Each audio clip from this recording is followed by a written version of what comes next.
Thank you, Mr. President.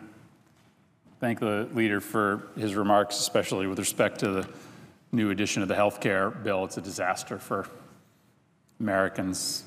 It's immoral, it doesn't work, it doesn't address any of the problems that remain in the underlying health care system. Hopefully the Senate can rise above it and try to work together to do something better for the American people. Mr. President, I rise because tomorrow President Trump is going to become the first president in about 30 years to address the National Rifle Association. He will address the NRA tomorrow, and I thought it would be appropriate to come down to the floor to talk a little bit about the epidemic of gun violence in the context of this speech. You know, a lot of us were thrown off by the tone of the president's inaugural address. It was very different than a lot of inaugurals that you've heard, not uplifting, really, much more of a dark dystopian picture of America, one that was frankly unfamiliar to a lot of us. Maybe the most memorable line from the president's inaugural address was after describing this dystopia that he believed most Americans lived in. He said, "This American carnage stops right here, and it stops right now." I want to come down to the floor today to talk about that idea of American carnage, what it really is. I mean, this is American carnage. It's 31,000 Americans, mostly young men and women, who die every year from gunshot wounds. 2,600 a month, 86 a day. That's an enormous number. There's no other country in the first world, in the industrialized world, that has numbers like this. They happen for a variety of reasons. 2/3 of those are suicides. It's an epidemic in and of itself. A lot of them are homicides. Some of them are just accidental shootings. But America has this problem uniquely. There's just no other industrialized competitor where this happens. That's the face of American carnage. And President Trump is going to address the National Rifle Association tomorrow, an organization that is, frankly, dedicated to continuing this real carnage that is happening in America. You can't explain these numbers through mental illness, right? There's just as much mental illness in all of our economic competitors around the world. You can't explain this through exposure to violent content on TV or the movies or video games. There's plenty of other countries that have rates that are much lower than this, where the kids see that same content. You can't explain this away by law enforcement. We spend an awful lot of money putting cops on the streets. What we have in this country that's different than any other nation is loose and lax gun laws that allow for criminals and people with serious mental illness to get their hands on weapons that are more powerful than are available in other nations that, as was the case in Sandy Hook, do enormous destruction in a short amount of time. And so, Mr. President, I want to talk a little bit today about two things. First, about the real scope of this carnage, and second, about the real story of gun owners. The president's going to go talk to the NRA, a group which is increasingly wildly out of step with gun owners, not just in my state, but across the country. So first, I want to talk about this idea of carnage in America, the central focus of the president's inaugural address. And I commend to my colleagues an article that appeared earlier this week, maybe late last week, called "What Bullets Do to Bodies." We don't like to talk about that a lot because, you know, the popular image of a gun today almost is divorced from its actual function. People collect them, people buy them in order to convey a certain image or lifestyle. People certainly have weapons to protect themselves. But very few Americans actually understand what these guns are designed to do. They're designed to kill people. They're designed to hurt people gravely. And in particular, the AR-15 and AR-15 variants, they're dedicated to killing people as fast and as gruesomely as possible. This article, "What Bullets Do to Bodies," follows a trauma surgeon in Philadelphia. I want to read you a few paragraphs from this article. It says the main thing that people get wrong when they imagine being shot is that they think the bullet itself is the problem, the lump of metal lodged in the body. The action movie hero is shot in the stomach. He limps to a safe house. He takes off his shirt, removes the bullet with a tweezer, and now he's better.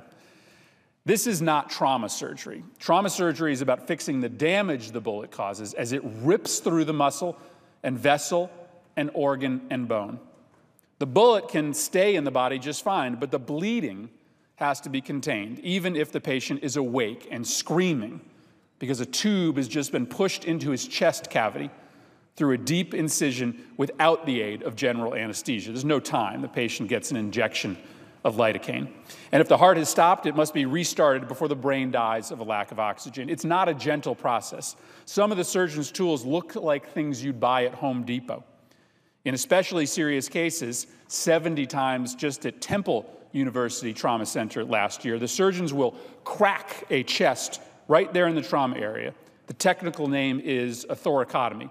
A patient comes in unconscious, maybe in cardiac arrest from a gunshot, and the surgeon has to get into the cavity to see what's going on. With a scalpel, she makes an incision below the nipple and cuts 6 to 10 inches down the torso, through the skin, through the layer of fatty tissue, through the muscles, into the opening. She inserts a rib spreader, a large metal instrument with a hand crank on it. It pulls open the ribs. It locks them into place so the surgeons can reach into the inner organs. Every so often, the surgeon may have to break the patient's sternum. That's a bilateral thoracotomy. This is done with a tool called a Lebsche knife. It's a metal rod with a sharp blade on the end. It hooks under the breastbone. Surgeon, in this case, Dr. Goldberg, takes out a silver hammer. It looks just like that, a hammer. She hits the top of the knife with the hammer until it cuts through the sternum. You never forget that sound, one of the Temple nurses told me. It's like tink, tink, tink. It sounds like metal, but you know it's bone. You know, like when you see it on the television when people are working on the railroad, you know, hammering the ties. It's just the worst, one nurse told the writer of this story. They're breaking bone, and everybody, not everybody, every body has a different quality. And sometimes there's a big guy you'll hear. It's the echo, the sound that comes out of the room. There's sometimes when it doesn't affect me, and there's sometimes when it makes my knees shake when I know what's going on in there. The article goes on to talk about what happens to those that survive. The price of survival, the article says, often is lasting disability. Some patients, often young guys, they wind up carrying around colostomy bags for the rest of their lives. They go to the bathroom through a stoma, a hole in their abdomen. They're so angry, Dr. Goldberg says. They should be angry. Some are paralyzed by bullets that sever the spinal column. Some lose limbs entirely. AR-15s, they're designed by the military in order to kill people even more quickly so that you don't ever have the chance of going to an emergency room. That's what happened in Sandy Hook. You know, what's remarkable is that not a single one of those kids ever made it to a trauma surgeon. All of those kids died on the spot, 20 of them. You sort of have to think about bullets like running fingers through the water. When you run your fingers through the water, it causes ripples. It causes disruptions in the water around it. Well, a bullet coming out of an AR-15 rifle moves 3 times faster than a bullet coming out of a handgun. So just look what happens when you run your hands through water. If you run it through at this speed versus running it through at that speed, the ripples and the disruptions, they get bigger, right? And they spread further. Well, that's what happens when the bullet from an AR-15 enters the body of anyone, but it certainly does something different when it enters the body of a 6-year-old. One trauma surgeon says that when it hits bone, it likely will just turn it to dust. And if a bullet from an AR-15 hits the liver, well, this surgeon says, quote, the liver looks like a Jell-O mold that's been dropped onto the floor. I know some people think that AR-15s are fun. They're fun to show off to your friends. They're neat to fire. But that's carnage. A little kid's bones turning to dust in the middle of a first grade classroom. It's not sport. That's American carnage. And you know what? A lot of gun owners get this. A lot of gun owners understand that this has gotten out of hand. There was a poll that was conducted just about 2 weeks ago of gun owners across the country. 80% of them support requiring a background check before you buy a gun. And that's pretty similar to the number that you'd find if you asked gun owners and non-gun owners. But the gun owners in my state were frankly just as shocked and horrified at what happened in that classroom in Sandy Hook as my non-gun owners were. And gun owners in this country increasingly are not represented by the National Rifle Association, the group that Donald Trump is going to go talk to this week. Because the National Rifle Association, which claims to be speaking for gun owners, opposes background checks. They don't want a single additional gun sale to go through a background check.